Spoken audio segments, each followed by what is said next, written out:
মোৰ নাম সুখবীৰ। মোৰ ঘৰ পাঞ্জাৱৰ পাঠানকোটত। মই মোৰ ভিনদেউৰ লগত ঘটা এটা ঘটনা আপোনালোকক ক'বলৈ গৈ আছোঁ। এই ঘটনাটোৰ সকলো কথাই সত্য। মোৰ ভিনদেউ এদিন এটা কামৰ কাৰণে জম্মু যাব লগা হৈছিল। ৰাতিপুৱাই তালৈ গৈ কাম শেষ হোৱা মানে প্ৰায় গধূলিয়ে হৈছিল। লেট হোৱাৰ কাৰণে তেওঁ ৰিটাৰ্ণ হ'ব লগা একমাত্ৰ বাছখন মিছ হৈ গ'ল। বহু সময় ৱেইট কৰাৰ পাছত যেনে তেনে এখন বেলেগ লাইনৰ তেওঁ বাছ পালে। কিন্তু সেইখনে তেওঁক ঘৰৰ পৰা 10 কিলোমিটাৰ আঁতৰত নমাই দিলে।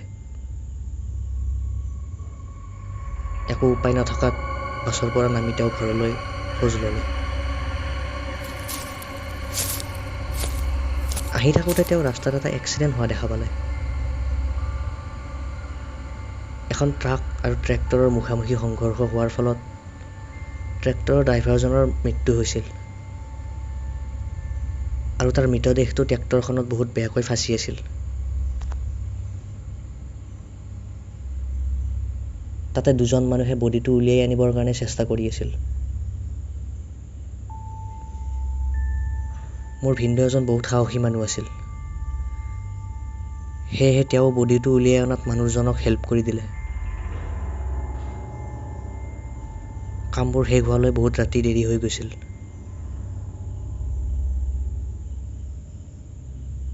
সকলো শেষ হোৱাৰ পিছত ভিনদেউ সেই আন্ধাৰ বাটচোৱাৰে ঘৰলৈ খোজ ল'লে। ৰাস্তাত তেতিয়া এটা প্ৰাণীও নাছিল। কিছু দূৰ আগবঢ়াৰ পাছত হঠাৎ তেওঁক পিছফালৰ পৰা কোনোবাই মাতিলে, "হেৰি ৰখকচোন অলপ।" মাতটো এজন ল'ৰা মানুহৰ আছিল। ভিনদেউ ৰৈ গ'ল।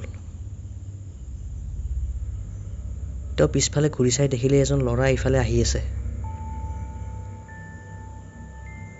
তেওঁ ভাবিলে ইয়াৰো চাগে আজি লেট হ'ল। সেই এৰিয়াৰে মানুহ যিহেতু হয়তো তেওঁক চিনি পাইছে। ল'ৰাজনে আকৌ ক'লে, "আপুনি মোক এৰি কিয় গুচি আহিল?" ভিনদেউৱে ক'লে, "মই গম নাপাওঁ নহয় তুমি যে আহি আছা।" এনেকে কথা পাতি পাতি আগবাঢ়িল। ল'ৰাজনে ভিনদেউৰ পৰা কিছু দূৰত্ব বজাই ৰাখি ৰাখি গৈ আছিল। ভিনদেউ আন্ধাৰত ল'ৰাজনৰ মুখখন চাবলৈ চেষ্টা কৰিলে। অলপ চিনাকি চিনাকি যেনো লাগিল।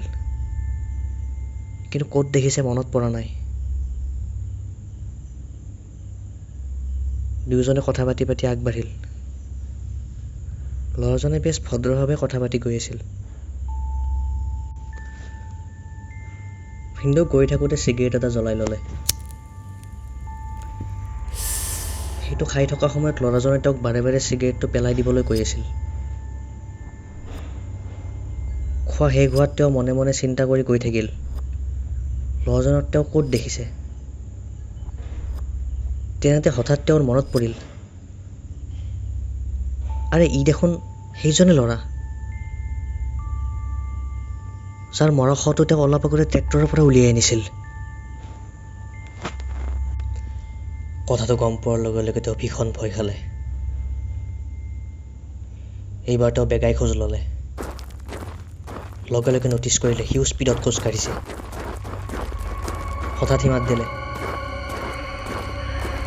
"হেৰি, আপুনি পিন্ধি থকা তাবিজটো খুলি লওক। এইবিলাক পিন্ধা ভাল নহয়।"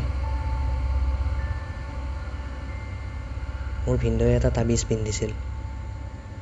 সেইটো তেওঁক তেওঁৰ পৰিয়ালৰ পৰা দিছিল। সি কিছু জোৰ কৰিয়েই বাৰে বাৰে তেওঁক সেইটো খুলি পেলাবলৈ ক'লে।